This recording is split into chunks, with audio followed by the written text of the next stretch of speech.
Imagine a machine that generates thrust without burning a single drop of fuel, without releasing exhaust, and without pushing against anything at all.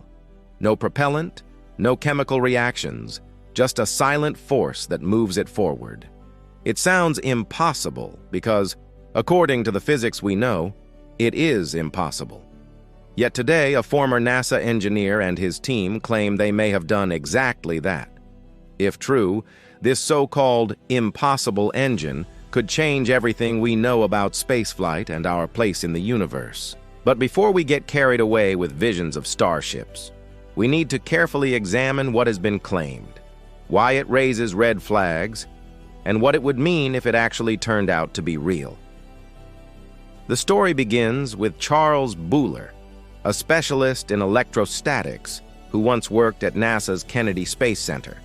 There, he helped lead the Electrostatics and Surface Physics Laboratory, a place dedicated to solving problems as subtle as the sparks that can ignite rocket fuel.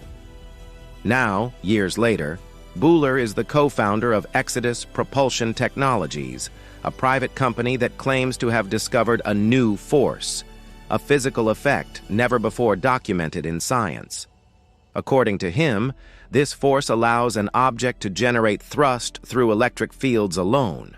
No propellant, no mass ejected into space, simply the manipulation of electric charges to create motion.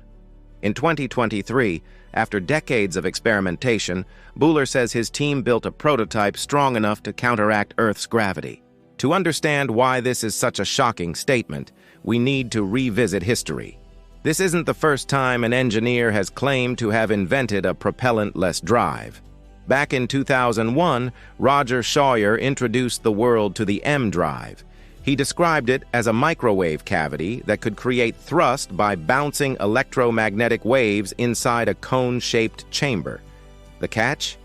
It required no propellant and seemed to violate Newton's third law of motion and the conservation of momentum.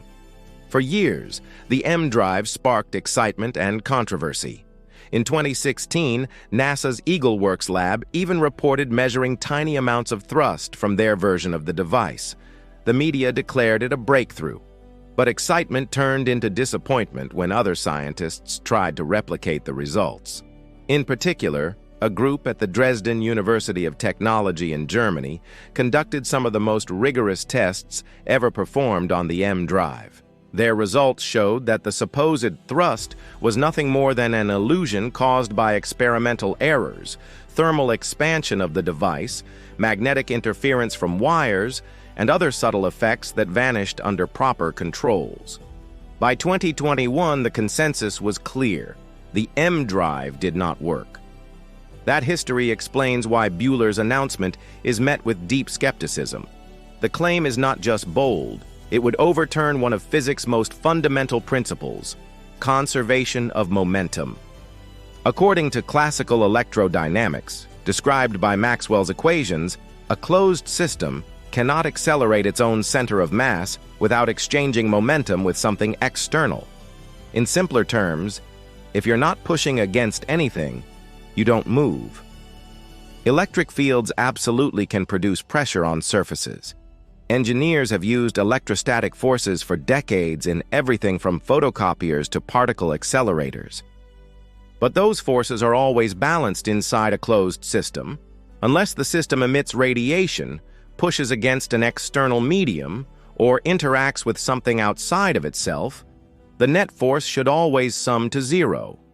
Buhler, however, insists his team has found a loophole. He says that when you create an asymmetry in electrostatic pressure or design a configuration that produces a divergent electrostatic field, a net force emerges. In the Exodus patents, the team describes carefully shaped conductive surfaces that, when charged, generate non-uniform pressure. This, they argue, translates into a continuous push on the device as a whole. According to Buhler, after years of producing only negligible results, their designs finally achieved enough thrust in 2023 to lift against Earth's gravitational pull. If true, that would mean there is an unrecognized interaction between electric fields and matter, something beyond current physics. But extraordinary claims demand extraordinary evidence. And so far, the evidence presented by Exodus is not enough. The only public record comes from conference talks at APEC, a gathering of alternative propulsion enthusiasts, and from patents filed by the company. Neither constitutes peer-reviewed verification. Most importantly, no independent lab has reproduced the claimed results.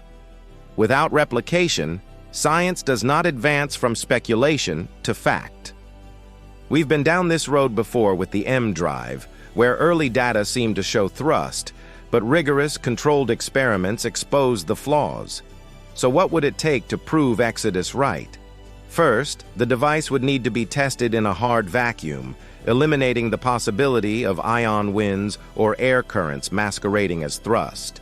Second, the power supply must be isolated inside the test chamber, running on batteries, to prevent external wiring from creating magnetic forces on cables that can mimic propulsion. Third, the experiments must use precision torsion balances and rotate the device in multiple orientations to ensure any true thrust changes sign as predicted. Fourth, thermal effects must be carefully monitored and ruled out, since heating can subtly push or twist sensitive instruments. And finally, the results would need to be replicated by at least 2 independent laboratories under blinded conditions, with all data openly shared.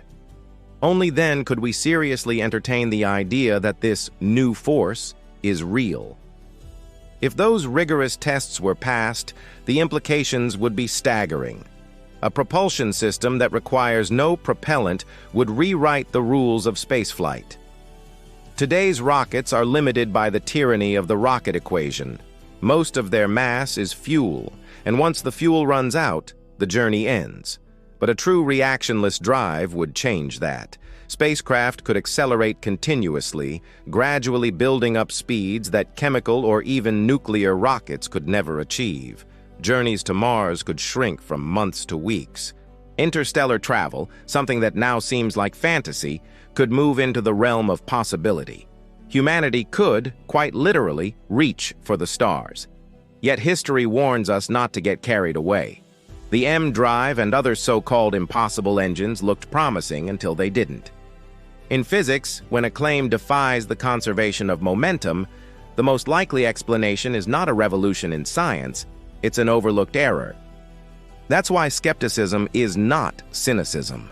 It is the foundation of the scientific method. If Buhler's new force is real, it will survive rigorous testing. If it isn't, the experiments will reveal that too. So where does that leave us? Somewhere between possibility and improbability. Charles Buhler's background and the seriousness of his team give the claim enough weight to be worth testing. But until independent labs verify the results, we must treat this drive not as a revolution, but as an improbable engine, an interesting idea, waiting its turn under the harsh light of science. And perhaps that is the beauty of this story. Science moves forward by challenging assumptions, even when the challenge turns out to be wrong. Every failed experiment still teaches us something, still sharpens our understanding of the universe. Maybe Exodus Propulsion has uncovered a breakthrough. Maybe they've simply rediscovered the pitfalls that doomed the EmDrive. Either way, the test of truth is coming. So what do you think? Have we stumbled upon a genuine new force that could propel us to the stars? Or is this just another chapter in the long history of impossible dreams? Until the data is in, the verdict remains uncertain. But one thing is clear. If this claim is real, it would change the destiny of humanity.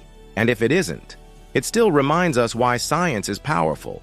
Not because it embraces bold ideas blindly, but because it tests them relentlessly until only truth remains.